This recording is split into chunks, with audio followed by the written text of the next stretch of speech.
बस एक गोली और सब कुछ खत्म हो गया। वो ट्रेन में बैठा था, अपनी मंजिल की तरफ जा रहा था, जब एक गलती से चली गोली उसकी रीढ़ की हड्डी को छू लिया।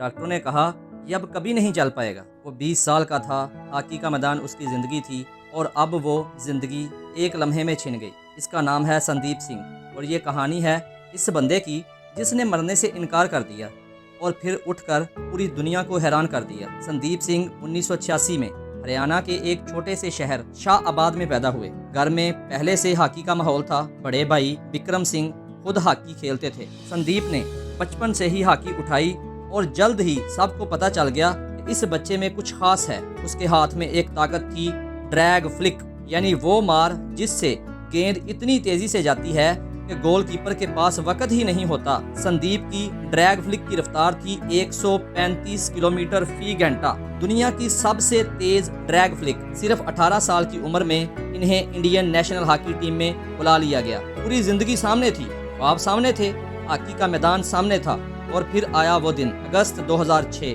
संदीप ट्रेन में सफर कर रहे थे। पास ही एक रेलवे सिक्योरिटी गार्ड बैठा था। अचानक इसी वजह से गार्ड की बंदूक से गोली चली। गलती से वो गोली संदीप की रीढ़ की हड्डी में जा लगी। अस्पताल पहुंचे, डॉक्टरों ने मुआयना किया और फिर वो जुमला बोला गया जो किसी भी इंसान को तोड़ सकता है, रीढ़ की हड्डी को नुकसान पहुंचा है, ये अब चल नहीं पाएंगे। 20 साल का लड़का जो अभी भी इंडिया के लिए खेलना शुरू किया था, व्हील चेयर पर आ गया। 2 साल तक संदीप इसी व्हील चेयर पर रहे। सोचो उस वक़्त को, वो लम्हे जब रात को नींद ना आए, जब आंखें खुलें तो छत नजर आए और याद आए कि अब उठना मुमकिन नहीं। जो घर वाले देखें और आंखें फेर लें, क्योंकि वो भी रोना नहीं चाहते। जब वो हॉकी स्टिक दीवार पर लटकी हो और तुम इसे हाथ भी ना लगा सको। संदीप ने बाद में बताया, वो 2 साल मेरी ज़िंदगी के सबसे तारीक दिन थे। मैं बार बार सोचता था कि क्या मैं दोबारा कभी अपने पैरों पर खड़ा हो पाऊंगा, लेकिन कुछ था जो बुझने नहीं दे रहा था। अंदर कहीं बहुत गहराई में एक आवाज़ थी जो कहती थी अभी नहीं, अभी ख़त्म नहीं हुआ। संदीप ने फैसला किया, मैं वापस आऊँगा। इलाज शुरू हुआ, फिजियोथेरेपी शुरू हुई। हर रोज़ घंटों मेहनत, इस जिस्म को दोबारा जगाने की कोशिश जो सो गया था। दर्द था, बहुत दर्द था, लेकिन संदीप नहीं रुके। आहिस्ता आहिस्ता, बहुत आहिस्ता जिस्म ने जवाब देना शुरू किया। पहले उंगलियां हिलीं, फिर पैर, फिर खड़े होने की कोशिश, गिरे, फिर उठे, फिर कोशिश की। 2 साल की अनथक मेहनत के बाद संदीप सिंह अपने पैरों पर खड़े हो गए। लेकिन वो यहाँ नहीं रुके। इन्होंने कहा मुझे हॉकी खेलनी है। लोगों ने कहा पागल हो गए हो, चलना सीखा है अभी हॉकी की बात करते हो।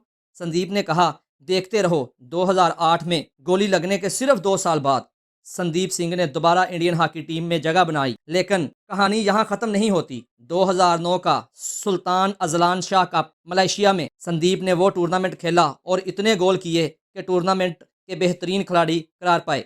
फिर आया 2010 का कॉमनवेल्थ गेम्स दिल्ली में। अपने घर में संदीप के ड्रैग फ्लिक ने ऐसी तबाही मचाई कि पूरी दुनिया देखती रह गई।